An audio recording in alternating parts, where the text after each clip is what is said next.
All right, race 6 at Monza. I am starting all the way down in 14th place. Man, I don't know what happened, but all of a sudden I am unable to set reasonable, uh, reasonable lap times. And I think I set like a mid 150s, and it's a 150.4.3, something along those lines, which puts me in 14th starting position. This is the second race I've raced in my new livery, so I'm super excited about that. But based on the last couple races, I'm super concerned about how this race is going to go. So let's take a look at how it goes. I get a fairly decent start right from the get-go, and I'll do this whole first lap um, from this perspective, so you get a look. So here we are entering the first chicane, and you can see, and this is what I'm starting to get used to until those crazy drivers. Everybody kind of slows down, gives each other room. I give this guy on my left room, and we're off. And that's the most dangerous part of the initial race, followed only by this next corner, which has to be done in second gear. So, so far, so good. I mean, geez, you make it through that first thing. That's half the battle right there. Slow down, take it in second gear. I get a good run here, and then this accident happens in front of me, and I get blocked in, so I can't complete my pass on number 8. Daniel in front of me. And so that's okay. I figure, well, I had the speed there. I'll probably catch him later.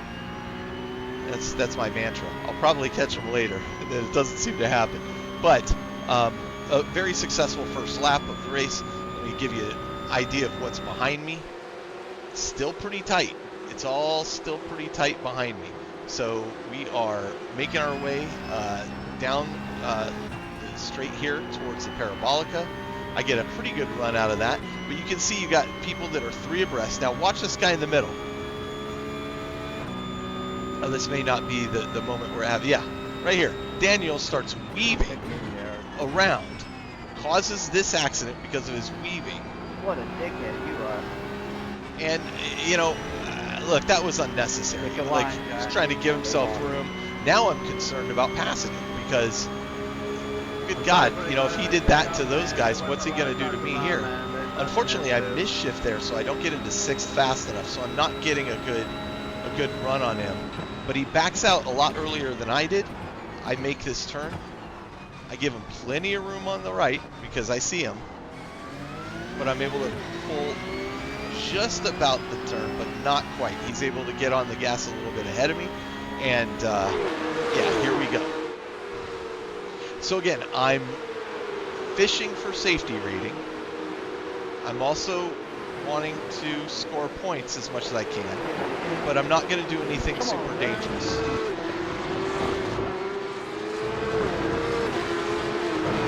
One driver goes off the road right there, coming back on.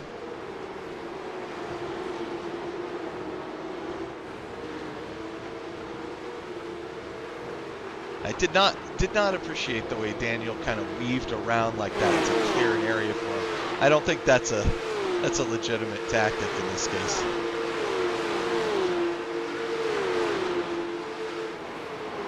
So here we are, lap 2, coming towards kind of the completion of lap 2.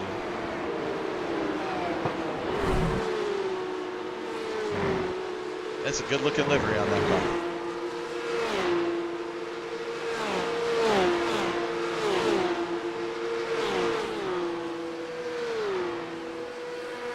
Feeling pretty confident about how I'm doing at this moment. And, the other thing I would say is I'm also confident with how the car's handling because my last race, I had that front end damage I spoke of, which was really impacting my ability to steer. Here, I feel like I'm back in control of the vehicle, so that's quite helpful. Corey on my right. I'm not going to fight this too hard. Let him have it. But he can't quite pull it off. That individual had spun off, so we get ahead of him. We find ourselves in 8th position at this point.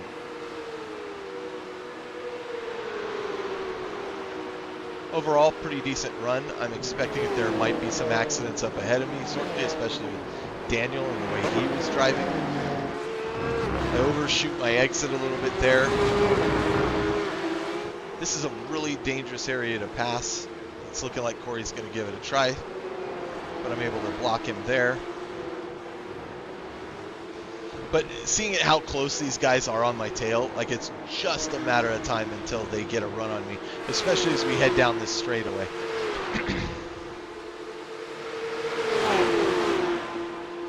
It's a good one. Oh yeah, you good. And you heard me tell him I'm going to give you plenty of room. And he said, yeah, you're good. Because, you know, listen, I'm not, again, I don't want people to have the opinion of me that they probably have with Daniel. I almost told Corey to go get Daniel at this point, but I figured he'd probably catch up to him eventually. So here we come down the main straight towards Parabolica. I've got these two guys side by side behind me. The black flag a drive-through or a pit stop? I hit this corner a little incorrectly. I go a little wide on it, but everybody around me kind of does too, but they've got a good draft on me. Pit line and still got a black flag, so it must be a drive-through.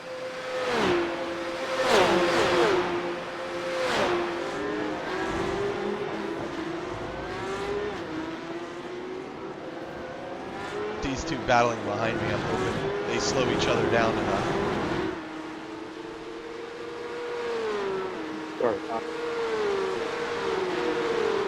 I gain a little bit of distance on them, I think because they're just battling behind me. This guy in the pink cars, and yeah, there it is. So I don't know if you saw that, but accident behind me causes him to go off. This car skips the track entirely. I don't know what the heck he was doing. He's going to get a slowdown penalty as a result. Which lets me take the lead from him.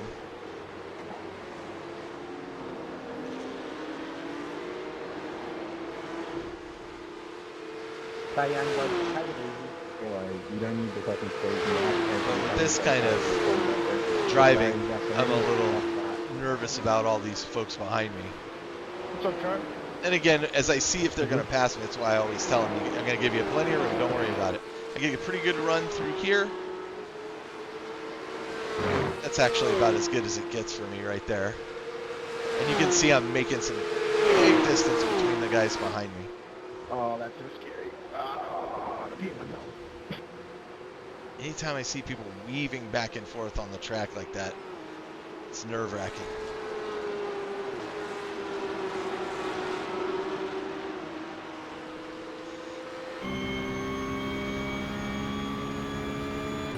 So here we are, going into lap 5.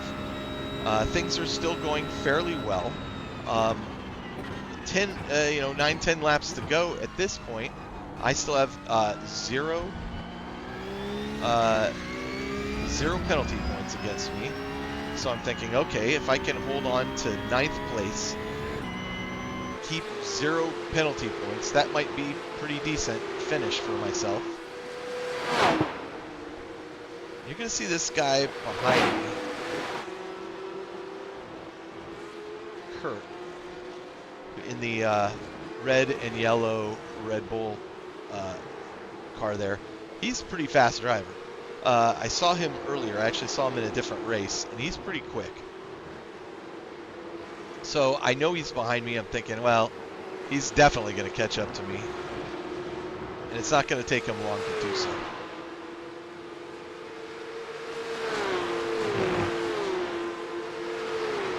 Actually, I'm going to fast forward just a little bit because he doesn't get me here.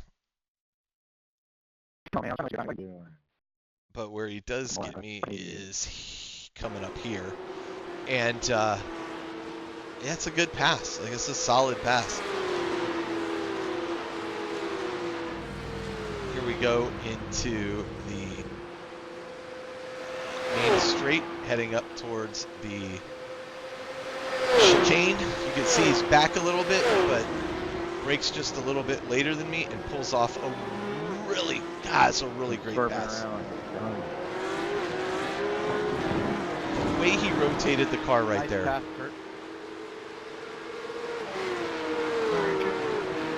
The way he rotated the car through that is exactly what I aspire to be able to do. He braked late, was able to just pivot the car perfectly. Just a really well-placed pass. I like watching that because I learn a lot from it. I've got this guy in the pink behind me, kind of right on me. A little concerned about how close he's, but he over-rotates the car. He's out. Hits that car, causes an accident. The car behind him has to slow down significantly to avoid the accident, relieving a ton of pressure off myself. All right, so here we sit. I'm in, I think, 9th position at this point, maybe 10th now that Kurt has passed me. Let's scoot forward a lap. I'm still here. Kurt is pulling away from me. I am currently on lap 7, and I am in 10th place. I'm going to skip forward multiple laps here, because here I am following Kurt still.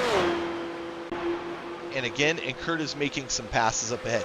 Now that Kurt's making those passes, I'm thinking, oh, well, maybe I can catch the people he's passing. I'm in 10th place still, and this is lap 9, so 5 laps to go. And I'm going to scoot forward a couple more laps because nothing much is going to change here. You can see Kurt in the distance. He didn't quite get that pass there. Behind me, I got Daniel, who, if you remember correctly, is the one that was weaving all over the road to keep people off of him.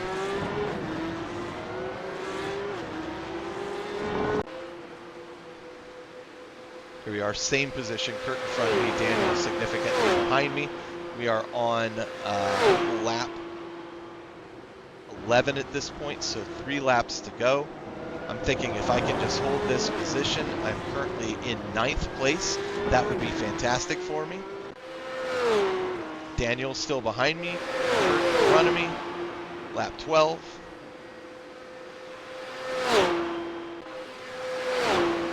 Lap 13, Kurt has passed the 2 people in front of him. Daniel is still behind me, but significantly behind me.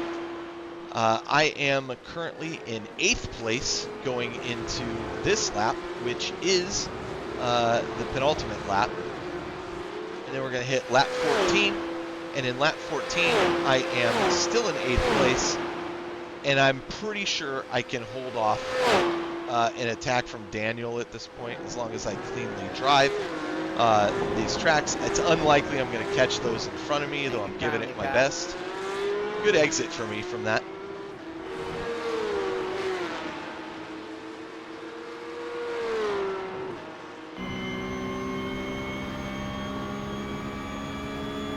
I'll just let this last lap play out in cockpit mode here.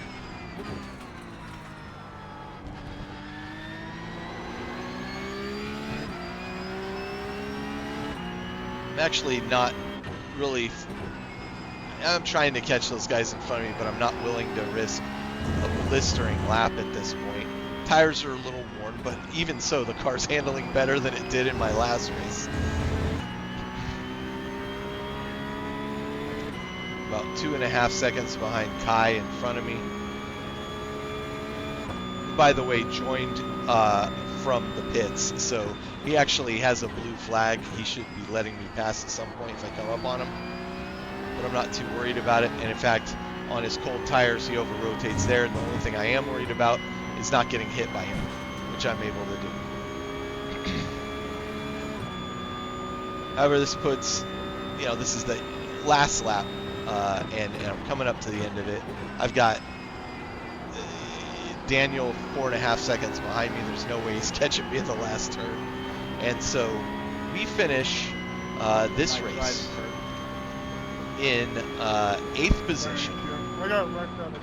Not too bad. 8th position. And the more important thing here is 0 incident points. and just from driving safely. So let's see what those results look like. And you can see it right here. I go from 14th to 8th position. I get 0 incident points, which is fantastic. So I'm going to gain 57 points in the championship, increases my strength of force a little bit. So looking at the results overall, you can see I gain point 0.12 safety rating. That's good. I want to stay in this 3 window. I gained 33 iRating, so that's good. That goes towards my overall score. And yeah, I wind up in 8th position. But from 14th, not too shabby considering everything that happened in the race. I was pretty happy with overall how I did. And yeah, that ends race 6. I may drive 1 or 2 more races this weekend. We'll see how it goes. But after that, we are on to Imola, which I drove some practice laps today on and realized, oh yeah, I'm a little out of practice on this track, but it came back to me quickly. So I'm curious to see how I do there and how I compare to my previous races there last year. But yeah, overall not bad. I mean, this is a reasonable and a successful result for me.